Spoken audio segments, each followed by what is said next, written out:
ሽንት ማዳበሪያ ሆነ። እንዴት ማዳበሪያ ሊሆን ይችላል? እስቲ ኑ ተመልከቱ ከኔ ጋር ወደ አዲሱ ርዕስ። እናስተልኝ ሰላም ናችሁ አላችሁ? ነገሩ እንዲህ ነው። በአሜሪካ ቬርሞንት የሚገኙ ገበሬዎች ፓስቸራይዝድ የሆነ ሽንትን ሰብላቸው ላይ ይረጫሉ። የአሜሪካ ገበሬዎች በእርሻቸው ላይ የሚረጩት የሰው ሽንት ለምርታቸው የሚሰጠው ጥቅም ምንድን ነው ብለን ስንጠይቅ ከአሜሪካ በፊት ጥንታዮቹ ሮምና ቻይና ሽንት እንደ ማዳበሪያነት ይገለገሉበት ነበረ።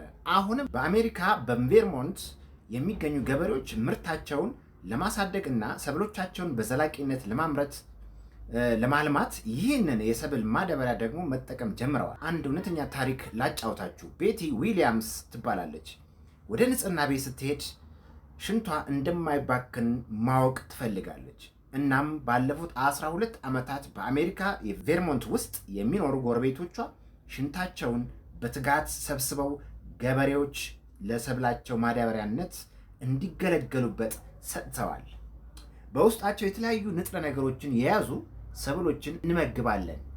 እነዚህ ውስጥ የሚብላሉ ብዙ ንጥረ ነገሮች እንደገና ጥቅም ላይ ውለው ለእኛና ለእንስሳቶቻችን ምግብ ማዳበሪያነት ማድረግ ይቻላል ብለው ሲደመድሙ፣ እንዲሁም ይህ ለእኔ ተገቢ እርምጃ ነው ትላለች ቤቲ ዌልምስ። ዌልምስ የሽንት ንጥረ ነገርን መልሶ ጥቅም ላይ ማዋል የሚሰራ ድርጅት ውስጥ ትሰራለች። ሽንትን ማለት እሷ እና 250 ጎረቤቶቿ ለፕሮግራሙ በየዓመቱ ተመልሶ ጥቅም ላይ እንዲውል በሚል 45400 ሊትር ሽንት ይለግሳሉ። የአካባቢው ነዋሪዎች የለገሱትን ሽንት በመኪና ተሰብስቦ በ80 ዲግሪ ሴንቲግሬድ ፓስቸራይዝድ ወደሚሆንበት ስፍራ ያጓጉዛል። ከዚያም በጥንቃቄ ፓስቸራይዝድ ታንከር ውስጥ ከተቀመጠ በኋላ ቡቃያው ተገቢውን የእድገት ደረጃ ላይ ሲደርስ በአካባቢው ማሳዎች ላይ ይረጫል።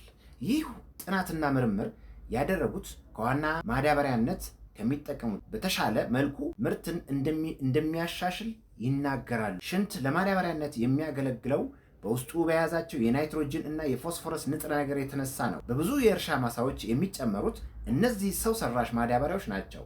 ነገር ግን እነዚህ በሰው ሰራሽ የሚመረቱ ማዳበሪያዎች የአካባቢ ደህንነት ላይ አሉታዊ ጉዳት ያስከትላሉ። ናይትሮጅን በውስጡ የያዘው ንጥረ ነገር ናይትሮጅን የሚመረተው ከነዳጅ ሲሆን ፎስፎረስ ማዕድን በማውጣት ሂደት ደግሞ ጎጂ የሆነ መርዛማ ኬሚካሎችን ይፈጥራሉ። ከዚህ ሁሉ በተቃራኒ ደግሞ ሽንት በነፃ ይገኛል።